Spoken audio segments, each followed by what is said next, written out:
Hey everybody, this is Jonathan Latin. Welcome back to another episode of the Perilous Podcast. And joining me as always in the Bunker of Doom, it's the co-host, James Carey. Hey! Hi. You wanna give everybody your catchphrase? I don't have one. I thought it was never get high, never tell a lie. Oh yeah, why? Oh, it's been a while. Yeah, we gotta put that on a t-shirt. Yeah, yeah. And you are listening to the George Street Shuffle by Kim McLeod. Go to incompetech.com for all your royalty-free music. Hey YouTube, what's happening? And a little more of that on the outro, and Smooth transition. that's right. And this week, we were going to originally talk about this in two separate episodes, and then we said, fuck it. So we are going to talk about time travel in general. Is it a thing? Is it possible? And then we are going to talk about what is quite possibly the most famous internet time traveler thing. As you can tell, you know me well enough at this point to know how I feel about that. John Titor, the man from the year 2036. Yes. So let's go ahead and start off by let's do it. Let's, like time travel, let's do it backwards. Yeah. Let's talk about John Titor. And then we'll talk about is time travel a possibility? So John Titor, the first appearance of John Titor was on the Art Bell, Coast to Coast, back when Art Bell ran it, and it was 1998. Yeah, and I believe he faxed in something. Yeah. As all future men do. Yeah, just like Dwight Schrute. Yeah. The fax is from the future. Excuse me. And claimed to be someone who was sent from the year 2036 to get an IBM 5100 computer. Just one specific one, though, not just in general. It was some owner of it, right? No, it was just that computer. I thought it was like a specific one that. Oh yeah. No, because it was that specific model. Because of the thing that was inside. Yeah. And I think this all played into Y2K, where we all thought everything was going to reset. Yeah. It was going to be the Dark Ages. Because... but people who like him say that he prevented Y2K. Yeah. Yeah. So he came back and he started posting on these time travel forums under Time Traveler Zero, and made all these predictions, and then talked about the future. Time travel was invented in 2034, according to him. And then that the world would end in 2564. Yeah. And how would he know that if he was only from 2036? Because he said they can't jump past 2564 or something like that. It's ridiculous. Yeah. And then he said that he used to meet himself, which is very 11/22/63 by Stephen King. The strings of you can go back in time and then things connect and change, and which is actually really fascinating to think about in time travel. Yeah, no, and it's something we can talk about in our general time travel discussion. But he made a lot of predictions. Yeah, none of which. Then he said world will end in 2015 with a short World War III. I think, he also said the last Olympics would be 2004. There would be a civil war in 2004. He did, oddly enough, predict miniature black holes at CERN, which just goes more to the fact that the guy who invented John Titor actually has a science background. Well, because the computer thing was true, too. The computer did, in 1975, they said it did have, some weird thing. That only, 20 people knew about this, weird glitch. They say only 20 people knew, but if you're a big science computer nerd guy, when and you know this as you explore your writing prowess, and I can certainly say, as a writer, you look for that you look for one, that's a great story element. You have that one thing. Back when I used to do a lot of video game work in terms of story development, all you really need for the element of a really interesting story is one little thing, and so that works really well in video games.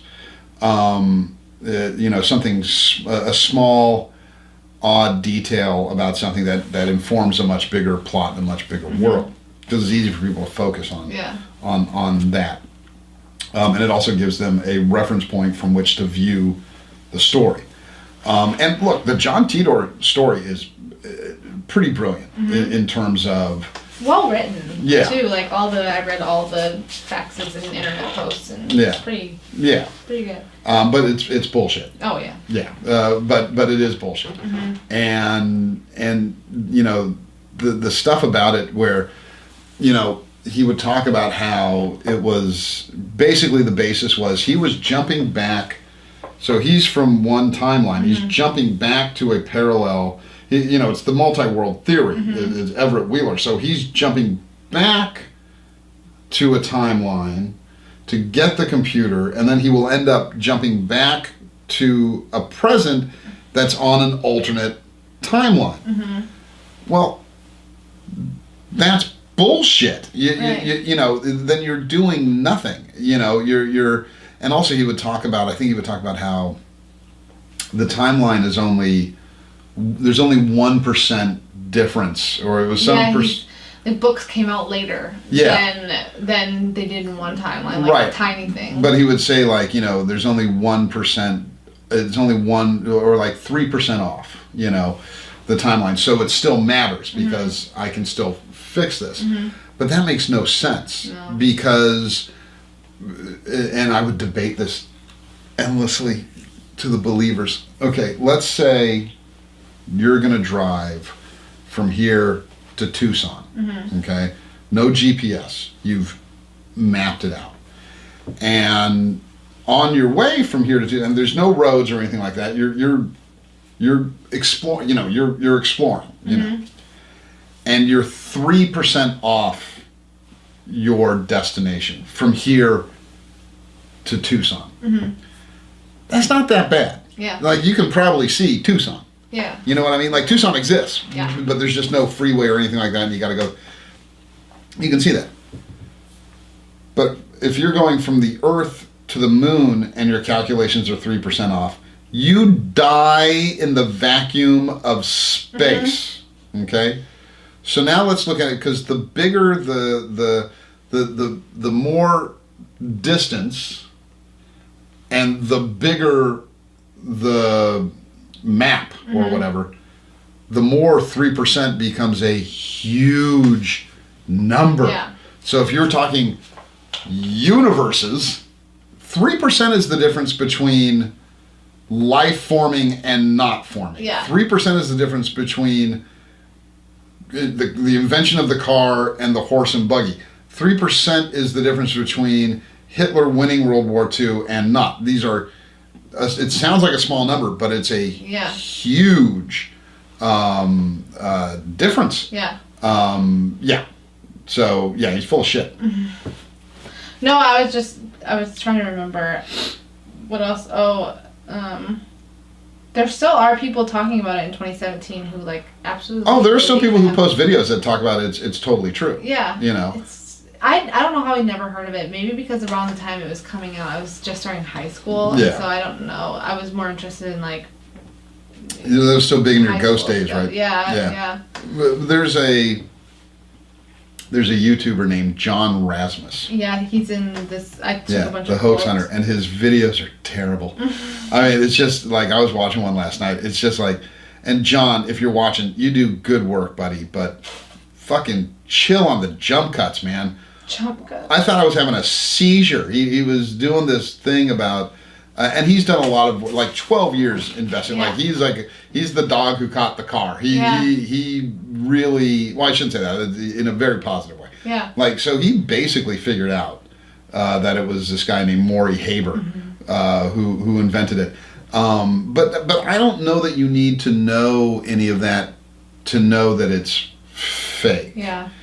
I mean, it sounds like a radio show hoax, right? It's a good story, but right, but also here's look, if you are an investigator of this stuff, and there's nothing wrong with being a true believer, but you need to still have some, like, if you don't want to have critical thinking about the story, like, you want to believe the story, like, John Titor is real, he came back, he's living with his family, Yeah. For whatever.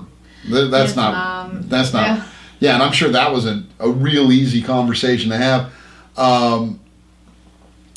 And it's all true. Then why is there a copyright on the story and an attorney who represents? I was just hired to represent the family. Yeah, but you weren't. You know, there's still a John Titor Foundation or whatever website where they sell merch and books and this and that, because it's not true.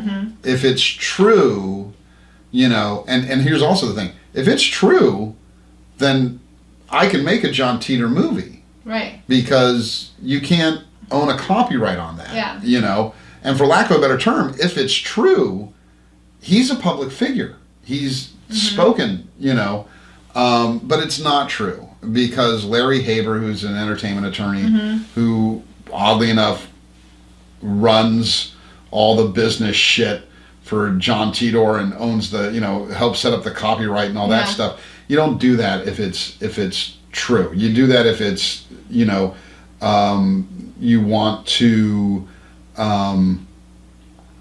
you know, make money off a fake thing. Yeah. For lack of a better, well, actually maybe a really good example.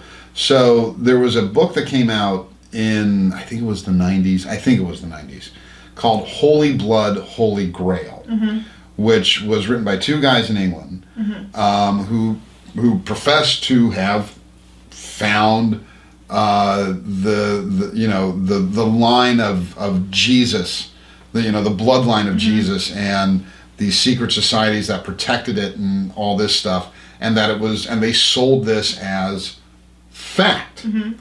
And then Dan Brown wrote his really mediocre novel called The Da Vinci Code. It's an easy read, though. It is, but I don't get it. It's boring. It's not, there's nothing in there that I go, you know, there's no emotion. I don't know. It didn't, I read it mainly because I was interested in the occult aspects of it. But once the Da Vinci Code became big, these two guys that wrote this historical research book claimed copyright infringement against the Da Vinci Code. Like, he stole our idea. Well, but how can he steal your idea? It's either true and it's research, in which case, you know, there's no copyright. Or you two assholes made all that shit up and you're pissed. You know what I mean? Yeah. So, you know, with the John Titor thing, you know, of course, this guy, it's all a hoax, especially when you look at the science of it. And also, you know, he was in a shotgun brigade. You know, it was a lot about rural folks versus country mice versus city mice, and you know what I mean. It just never rang true to me. But people still. That Pamela Moore. It said that she's like the only person that he actually like revealed his like identity to, like gave her a song so she would always know it was him when time traveling. Oh, I don't remember. It was like I was reading like a timeline of all of this, and it has a bunch of quotes all throughout the years too. It was actually a really well done article, but they talk about her, although I don't think I copied over the first Ange. Yeah, get a little. Oh yeah, I didn't know if I was trying to, I can't remember what, like, she was like, apparently she said that I guess a lot of people who believe it have been trying to figure out what the song is that he told her, like that's like their code, right? But she still believes, I think. But or is she in on it? That's true too. Larry, here's a quote from Larry Haber. Yeah. In 2014 he said, "When I get asked the question, is it real? My answer is always the same. I don't know. I don't question whether or not I do the work I'm hired to do." By your brother. Yeah, I specialize in entertainment law, and a friend from law school referred me over to Kay, John's mom, and that's how it started. And he said with John Rasmus found that he found a P.O. box registered to John R. Haber, and then which is his brother. Right, and then the interesting thing was he got handwriting samples. Writing analysis in terms of how they phrase their words and everything, and then after he posted his 9 millionth John Titor debunked video where he called out Marty Haber as the creator. The day later, he got an email from the other Haber, John R. Haber, who I guess he'd never heard of, sort of denying everything, and it was unsolicited. So, yeah, I honestly, and John seems like a really nice guy. He's very entertaining. I don't think he realizes why he's so entertaining. Yeah. But you gotta hand it to him. But again, the jump cuts, man. I really thought I was having a fucking seizure. Yeah. There's no reason, dude. Chill on the jump cuts. But he, you know, you gotta hand it to this guy who did really, really serious work.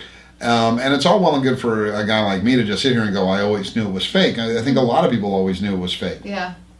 But John fucking went out, man. 12 years of this guy's life. I mean, it wasn't the only thing he was doing. But you know what? That's you got to respect that tenacity. And you know, I ended up subscribing to his channel just to support the old hoax hunter that he is. And everybody should go subscribe to his channel. Watch his videos, ironically or sincerely, whatever. It's a good time. And again, I don't think he's right about everything. I mean, John Titor, he's certainly more of an expert than I am. I mean, some of the stuff he posts, I go, okay, on different subjects. But with John Titor, man, fuck, this kid, you gotta hand it to him. But yeah, John Titor, not true. Now, having said that, do you have any final thoughts on it? No, but I did like the last line in his last correspondence. I actually, the analogy that he did about your car on the side of the road, which that doesn't matter, but I like that his final line was, bring a gas can with you when the car dies on the side of the road. It was like just very like prosy and like. You should have just ended it with, I'm out, bitches. Yeah. Yeah. Time travel, we're out. Yeah. But yeah, just none of that makes sense. And you know, there was a little of everything people can really like in there, which is, you know, understanding that while cities have the most dense populations, the bulk of people are rural. So that whole rural versus city thing.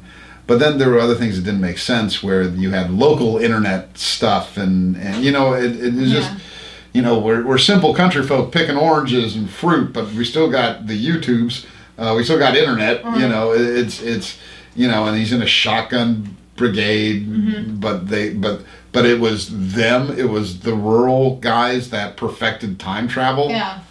I mean, with all due respect to the rural folks, who's more likely to have the equipment and technology and just the financial wherewithal to invent time travel? Is it the rural people, or is it the people in the cities? The rural juror. The rural juror. I'm so glad you brought that up. I love that show. Liz, are you going to come tonight from here? I love Tina Fey so much. She's so funny. That was such a great show. I love that show.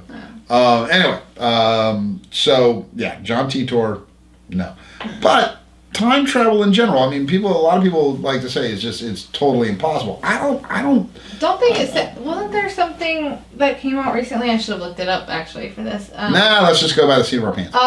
That came out that like it legitimately is real, just not in the way that we think. Like there's an ability, you mean like a certain type situation where they kind of bend time in the way of where like technically time travel is real. Right, like, but to me that's not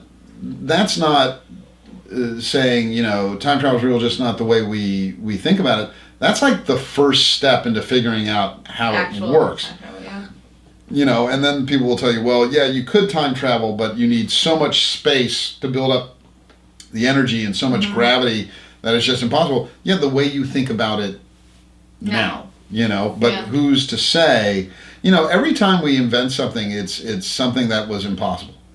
You know, breaking the sound barrier would explode your head. You know what I mean? Like, you can't go faster than that. You explode your mind. Yeah. You know, television was not possible. Radio was not possible. Leaving the Earth's atmosphere was not possible. These are all things that would have killed you. Yeah. You know, so yeah, I personally think it's possible. I don't know. You know, and then there's the thing where, well, if time travel was happening, we'd see them. We'd be visited. Yeah, but how would you know? Yeah. Who's What kind of asshole time traveler? You know, like John Titor talks about coming back and just messing with his family's timeline. Huge. You know, it's like the grandparent paradox. Yeah. Where if you came back and shot your grandfather, you wouldn't be born. Right. But then there's but if you came back and tried to shoot your grandfather, and tried to shoot your grandfather, you wouldn't be allowed to. Something would happen to stop you, so that you could be born. Yeah. So that you could come back and try and shoot your grandfather. Yeah, like how do we know the rules of time anyway? Yeah, we don't. And then there's the sort of metaphysical aspect where, or the quantum theory aspect where the time is literally just an illusion, where everything is happening all at the same time, and it's just the fact that we perceive time to be moving in a linear fashion, that we are under the illusion that the past is behind us and the future is in front of us, whereas the past is here and the future is here, and it's we're bound by our three-dimensional senses and gravity. And that's why they say, what is it? Time is the fourth dimension. If you can step out of the third dimension into the fourth, So I personally, again, are we being visited by time travel? I don't know. And I think we've all seen the YouTube videos about proof that time travelers exist. And here's a guy wearing a red shirt and sunglasses, and here's a woman talking on an iPhone. And stop it. That's not. Again, I certainly appreciate it from that's interesting factor, like there was one of a woman and she's obviously tweeting on a tablet, or she's holding a memo pad and walking. And like just playing around, like tapping through something. Right, like or just look, but you can't tell, it's just a picture. Yeah. Like, it's just a photo, Why would she be doing it out in the open? My point... Exactly. Yeah. Yeah. Because if she's walking with a crowd of people, at least two people would have been like, "What the fuck is that?" Yeah. None of it, Because we all wanted like Dick Tracy watches when we were kids. I have right? one now. Yeah, well, yeah, but we all like. So if you saw somebody with like an Apple iPhone watch, and you would have been like, "What the fuck is that?" Yeah. Like in 1990. Yeah. And there's like John Basiago. Remember we were talking about him? Oh yeah. Yeah, Martian boy who went back to the Civil War. Yeah, he's full of shit too. But there is that photo of the guy in the sweater with the hipster or the beatnik sunglasses, and he's surrounded by people in suits and ties, and they go, "Look at him, he's so anomalous." It's like, he's probably just an asshole. He's more clothes that look different. Yeah, he's, who knows what he was doing. And we cycle on clothing, right? That's popular. Like, if you saw some people now who live in like fucking Silver Lake, they might look like they're from 1969. Like, right. It's just... But it was one guy in a huge crowd of people that were all dressed very conservatively. Yeah. But it could have been a guy who was a mechanic or something like that. Like, not everybody works in an office. There could be a reason why he's wearing more casual clothing. No one's redoing a transmission in a suit. Yeah. I would think. But I definitely think time travel is a possibility. Yeah. I don't know how the fuck we...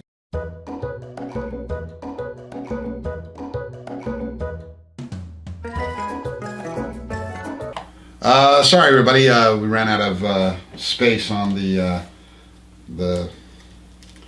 memory card. So we jumped to the past. We did. We jumped to the past. We're in the future. We're in the future. So, yeah, John Titor Poo Poo. Great storytelling, but yeah, it's a total hoax. But time travel definitely a possibility. I absolutely. What do you think? Yeah. In the future, And again, let us know what you think. Maybe it is, maybe it isn't. I don't know.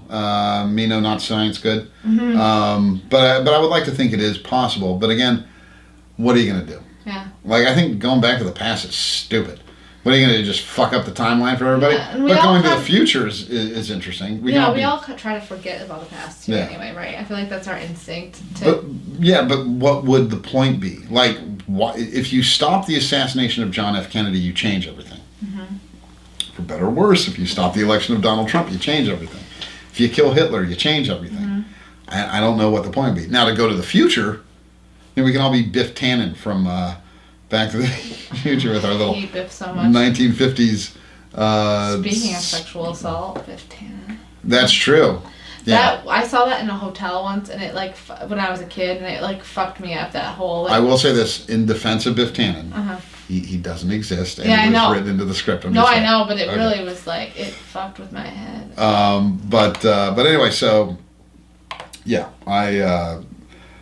John Titor is crap. But time travel is certainly a possibility. You know, It's a good story. Yeah. But we'll see what happens down the road. But this has been another episode of the Perilous Podcast. Thanks for tuning in, everybody. Thanks for coming by, Ange. Yeah, of course. All right, we'll see everybody in a couple of weeks. This is the George Street Shuffle by Kevin MacLeod. Get all your royalty-free music at Incompetech.com. Go to my website, jonathanlatt.com. I don't have a reason for it. Or buy my book. I don't know. I got new stuff coming out in a few months. That's going to be good. Go to Angie's website. Harass us both on Twitter. Yeah. We love that stuff. All right, thanks, everybody. Bye. Bye. Bye, Ange.